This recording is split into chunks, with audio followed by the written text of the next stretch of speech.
Bueno, vamos a empezar nuestro curso de Derecho hablando en primer lugar del concepto de derecho. El derecho es el conjunto de normas jurídicas obligatorias que regulan la conducta humana en la sociedad, con la finalidad de garantizar la convivencia pacífica, la justicia y el orden social. La palabra derecho tiene dos acepciones, la acepción de derecho objetivo y la acepción de derecho subjetivo o derechos subjetivos. El derecho objetivo equivale al ordenamiento jurídico en su conjunto y el derecho subjetivo se corresponde con las facultades o prerrogativas de que es titular una persona con relación a determinada prestación, a determinada cosa. El elemento mediante el que actúa el derecho es la norma. La norma jurídica es una regla de conducta obligatoria emanada de una autoridad competente, generalmente emanada del Estado, respaldada por la coacción que trae consigo la sanción en caso de incumplimiento y cuya finalidad es la de regular las relaciones sociales. En cuanto a la estructura de la norma jurídica, según la teoría clásica Kelsen, la norma jurídica tiene una estructura lógica que la integra por dos elementos. En primer lugar, el supuesto de hecho, el supuesto fáctico, que es aquella situación que debe darse para que la norma sea aplicable. Por ejemplo, si una persona causa daño a otra. Y además la consecuencia jurídica, que es el efecto que trae consigo el supuesto, la obligación, permiso o sanción derivada del mismo. Los caracteres de la norma jurídica más destacados según la doctrina vendrían a ser los siguientes. En primer lugar, la norma jurídica es bilateral, porque la norma jurídica supone que existen unos derechos y que correspectivamente existen también unos deberes.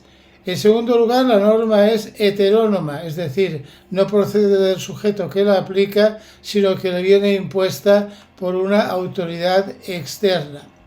En tercer lugar, la norma es coercible, ya que puede exigirse su cumplimiento mediante el recurso a la fuerza, como hemos comentado anteriormente al hablar de la coacción. En cuarto lugar, la norma tiene carácter de general, se dirige a una pluralidad de sujetos. La norma tiene también el carácter de ser abstracta porque regula casos genéricos, no situaciones concretas, aunque evidentemente, y como hemos dicho, se aplica a ellas. Y finalmente, la norma es obligatoria. Su cumplimiento es inexcusable, dejando a salvo lo que comentaremos después con respecto a la diferencia entre normas imperativas y normas dispositivas. Respecto de la clasificación de las normas, los criterios serían diversos. En primer lugar, estaría el criterio que atañe a la fuente de la norma. Conforme el criterio que atañe a la fuente de la norma, habría que hablar de constitución, de leyes, de reglamentos, etc. En segundo lugar, respecto de su ámbito territorial, en ordenamientos plurilegislativos, como es el caso de España, habría que hablar de normas estatales, de normas autonómicas, también de reglamentos que integran la normativa local y teniendo en cuenta que estamos integrados en el ámbito de la Unión Europea, también habría que hablar de normativa comunitaria. También las normas se pueden clasificar atendiendo a su contenido, diferenciando entre estos efectos entre normas de derecho público y normas de derecho privado. También se pueden diferenciar, como hemos comentado antes al hablar de la obligatoriedad, atendiendo a su imperatividad, entre normas imperativas y normas dispositivas, y también se podría hablar de aquellas normas en cuanto a su sanción, diferenciando entre normas perfectas que contemplan la sanción de nulidad en caso de incumplimiento, normas pluscuamperfectas en las que a la nulidad en caso de incumplimiento se añade una pena o sanción, normas imperfectas en las que no aparece la nulidad para el caso de incumplimiento y normas que no tienen el carácter de ni siquiera imperfectas, donde simplemente el incumplimiento se subsana con una sanción reparadora. Hablando ya de los efectos esenciales de las normas, estos serían 5. En primer lugar, el efecto de regular conductas, orientando el comportamiento social.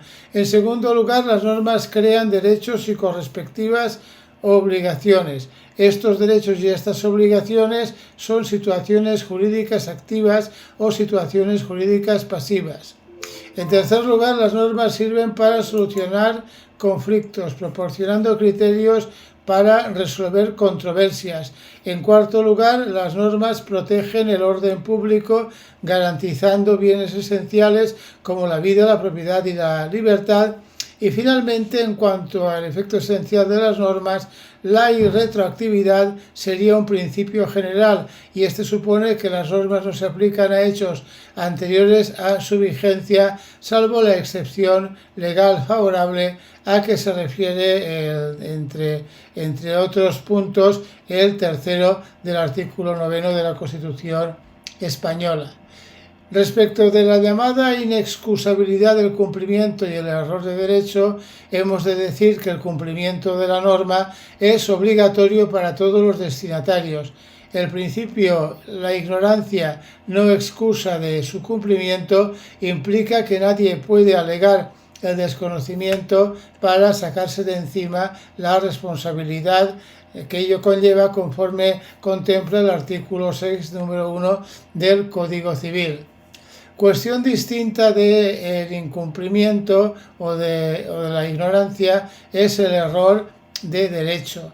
El error de derecho es aquella situación en la que se da un desconocimiento o una interpretación errónea de la norma. Evidentemente no excusa el incumplimiento, pero puede ser relevante en determinados efectos, y en este sentido el Código dispone que tendrá aquellos efectos que las leyes determinen.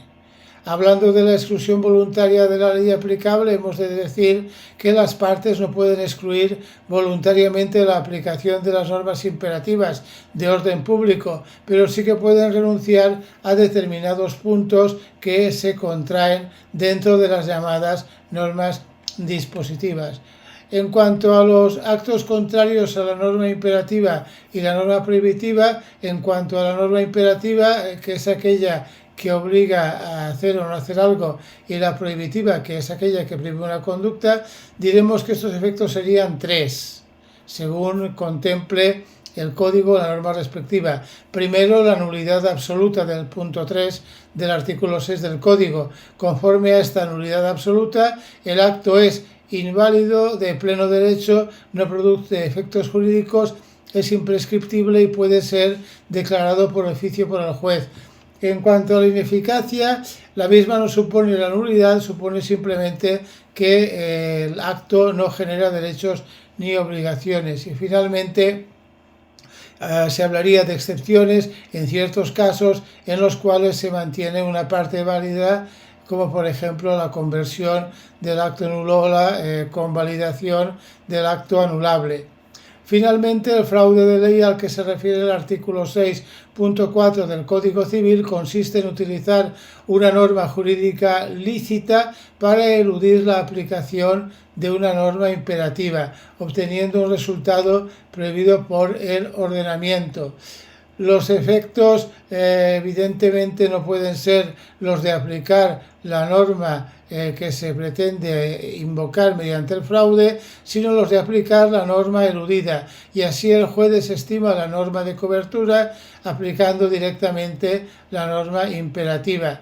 El acto en este sentido devendría en un acto nulo, la nulidad del acto fraudulento, y cabría hablar de la responsabilidad mediante las sanciones que las leyes contemplasen.